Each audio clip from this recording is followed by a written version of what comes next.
Hey y'all. So y'all know I went to Darius dining with Darius Cooks last night, and here's my review. It was actually very good. I enjoyed the experience.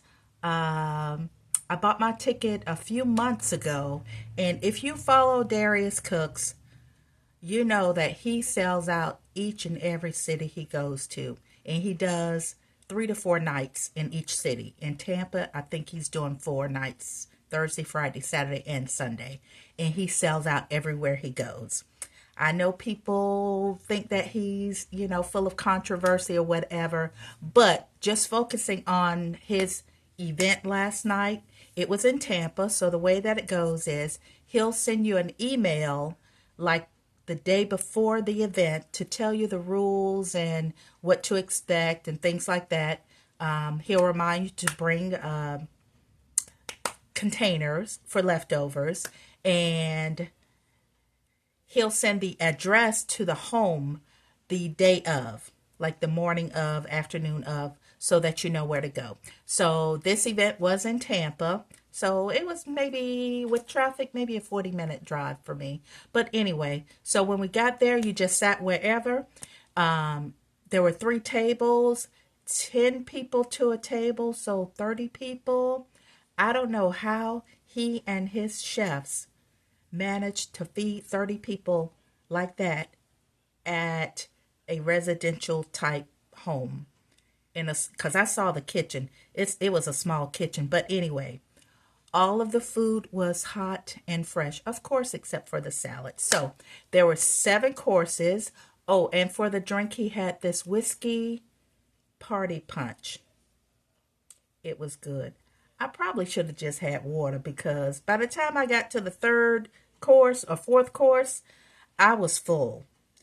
So the first course was a pretty simple salad, but it had really thinly sliced apples, of course, your greens, and it had fresh fried chicken nuggets. I'm talking fresh.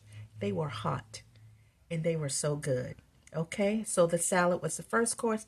The second course was a collard green gumbo. Collard green is not my favorite green. I will eat them, but it's not my favorite, but I'm willing to try. So I tried that.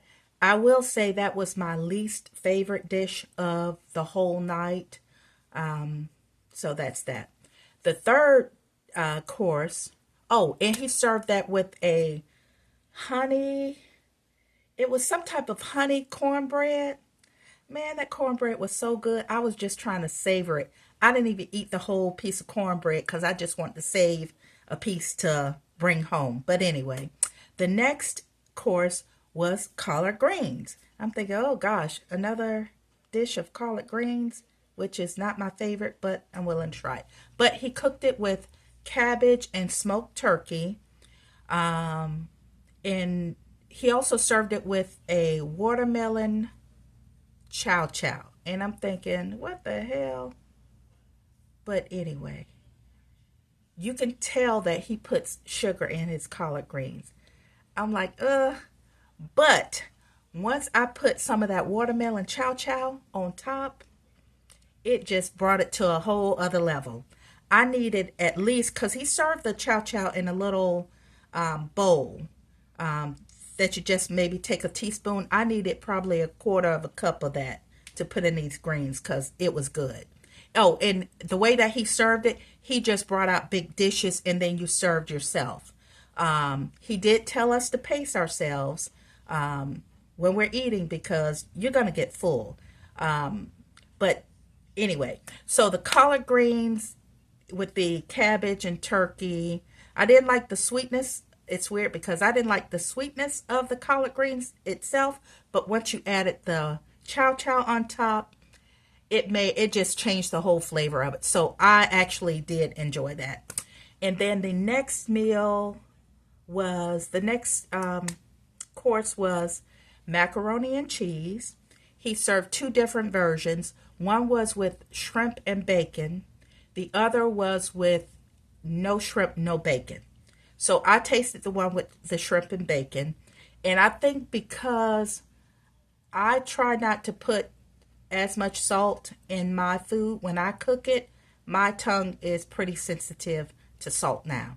So it was good. It was very cheesy. I'm talking, if you like cheese, that was your meal. So when I did get my leftover, I got the macaroni without the shrimp and the bacon, and it was good. And the next meal I believe was the, it was so good.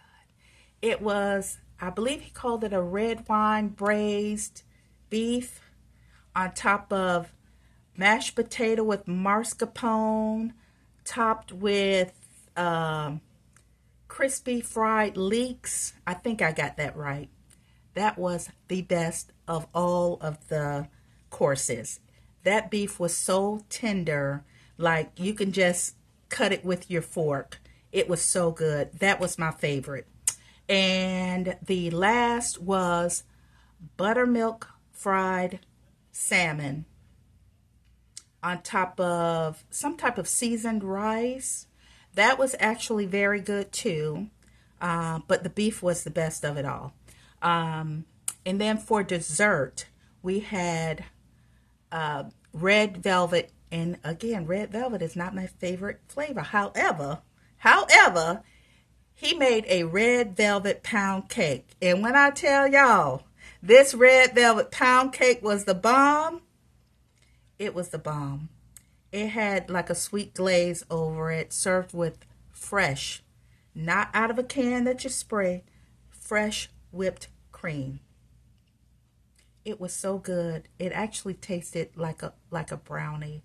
It was so good. So overall, I would do it again. I would definitely go to dining with Darius Cooks again if I knew that he was serving totally different meals, just to try something different. So I would say it was an A. It was a good experience, and he's been controversial reviewing these restaurants, and I don't think it's all that controversial. Me myself, I'm tired of cooking. I don't want to cook. I work, and if I'm able to have somebody cook for me, I want to be able to pay and have someone cook for me, but in return, I want some good hot food. And again, all of the food was hot, of course, except for the salad and the cake, but all of it was steaming hot. And me myself, I'm tired of going to restaurants where the food is not hot. Uh, yeah, anyway, I won't even go into details on my recent visits to restaurants, but it appears that I'm going to have to pay $300 the next time to get good food. But then I won't be able to afford that every week. But anyway, y'all. So that's my review on Darius Cooks. It was a good experience. I'd do it again. And I wish him continued success. I have bought several of his products off of his website. So there you have it. I hope you guys have a great day. Bye.